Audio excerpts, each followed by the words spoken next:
Hello, God bless each and every one of you. It is the 30th day of October. It is 2019, and it is Wednesday, late evening here. And I'm going to talk about something that's going to happen tomorrow in the United States here.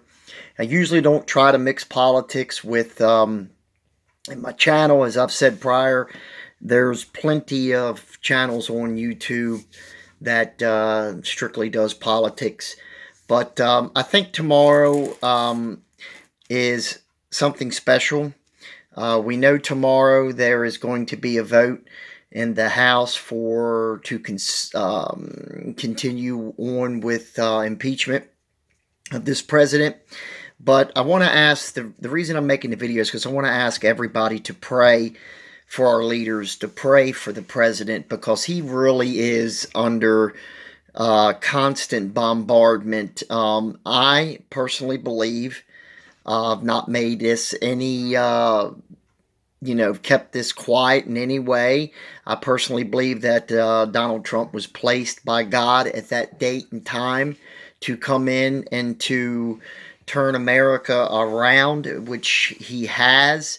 If you recall, I did a video about a month ago about the prophecy of Reverend Kim Clement, who prophesied it all the way back on April the 4th, 2007, that God would make Trump a trumpet and he would place him in the highest office in the land. In doing so, the economy would drastically change and he would build walls of protection. He would be hot-blooded, which there's no doubt President Trump is definitely hot-blooded, and his detractors would cry, "Impeach, impeach, impeach." But the Lord saith, I will not let that happen. But that does not mean we should not pray for our leaders, because we do have a rather large section of this nation. We have a large political party within this nation that is literally filled with hatred. They are so focused on hating this man, his administration, you and I, if you voted for him and support him, that they cannot see past anything but the hatred that's in front of them. And we all know where hatred comes from. It comes from the devil. And a lot of these are the same people that are attacking Christians and Christianity as a whole within the United States of America in 2019. We are consistently seeing attacks on the president, on his supporters, on conservatism, and on Christianity. As I said last week, they see us as bigots.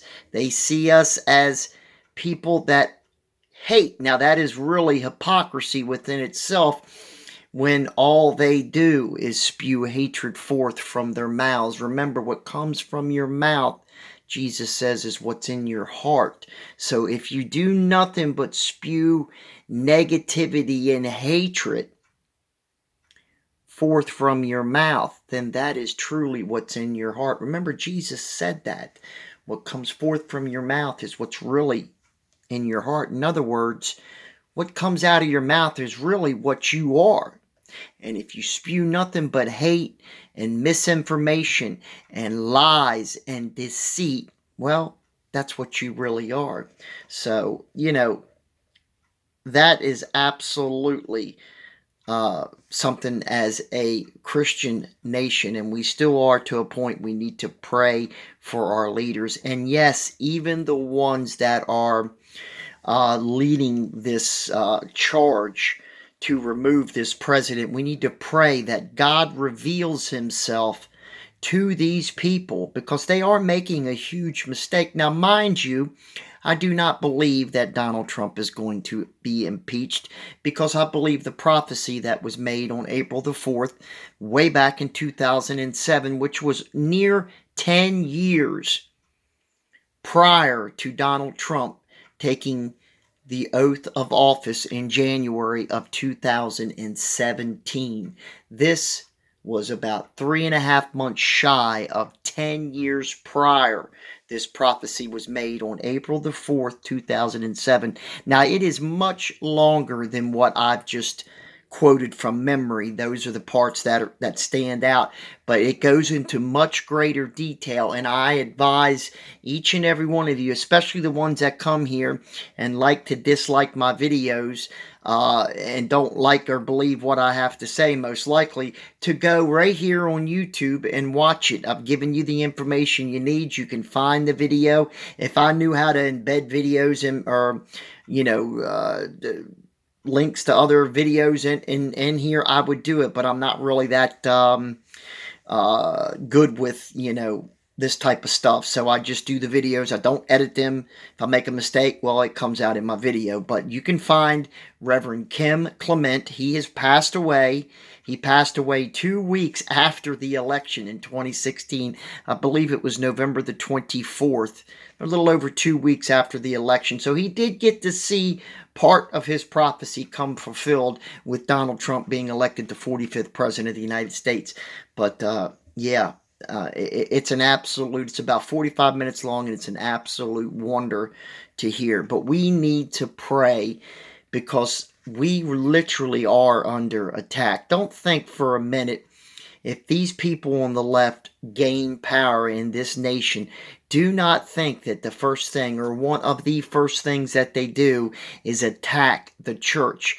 There was a poll that came out, I believe I saw it yesterday, or it might have been the day before, that over 69% of the millennial generation think the First Amendment needs to be struck down, needs to be removed from the Bill of Rights, and needs to be rewritten because it is outdated and old. We're talking freedom of speech here. They're wanting to change that. Now, we all know if that were to happen, exactly where and what direction that it would go into. It would go into a politically correct direction where things that you said that they did not agree with, you would be punished for. We can never let this happen. And if you think they wouldn't, or they go after that, and then they wouldn't go after your freedom of religion, especially when you worship a God that they despise, that would be the next thing that they would attack. I know this sounds far-fetched. I know some people might think that I should be wearing a tinfoil hat, but my friends, this is all laid right out in front of us. If you just open your eyes and your ears, you can hear politicians and people throughout this nation calling for this stuff. This is why prayer is so important as a Christian. I don't like dwelling into politics a lot on my channel. I do drop little dribs and drabs here and there when things happen that I think you should know about, but in general, I try to steer clear of it. I try to specifically stay on Christ and the Bible and what you need to do to get saved and to stay saved. Those are the topics I usually like to stay on. But there's times in this nation where, as a Christian, as a believer in Jesus and a follower, we need to come together and to pray, because tomorrow they are going to have a vote. Like I said, I don't think it's going to go anywhere, even if they get more yays than nays to impeach. It's not going to get past the House. It's not going to get past the Senate. I do not believe for 1 minute that this man is going to be removed from office. But again, that does not mean we need to pray. Let me get my words out right. See, this is why I need to learn how to edit my videos. This is why we need to pray. Even though this has been prophesied, we still need to have faith and trust in the Lord and pray for the direction of this nation to continue forward. We had a president for near 8 years that would not even say God bless. We had a president for near 8 years that would not even say Merry Christmas. Okay, we had a president that set under a minister by the name of Jeremiah Wright, who blasphemed God within his own service, used the GD word, cursed. And if you don't believe me, and if you think I'm lying, just type the man's name in and watch any of his sermons you want to watch. It's right there for all to see. This is the type of minister that a president of the United States sat under, but we all know what his real religion is. But anyways, he went to that church many a Sunday and sat under that man who claims to be a messenger of God. I don't know what God he claims to be a messenger of, but anybody that stands in the pulpit and uses such filth that came out of that man's mouth, again, that is another sign of the times that we're in. Again, that is a perfect example of the hatred that's coming out from the left towards you, my friends. They're attacking anything and everything to do. That is why we need to pray. So I'm going to ask each and every one of you tonight, when you go to bed, while you're laying in your bed, before you go to sleep, please just say a prayer that tomorrow, that God keeps his hand over this situation and continues to keep his hand over this situation and continues to keep his hand over our president and his administration. Look, nobody says Donald Trump's perfect. I don't even claim he's a Christian, but it sure is much more heartwarming to hear somebody say God bless and Merry Christmas than the other way. I'll take it. I'll take it. And also the country's doing much better. Anyways, God bless each and every one of you. Take care. Pray tonight. God bless. I'll see you tomorrow. Bye-bye.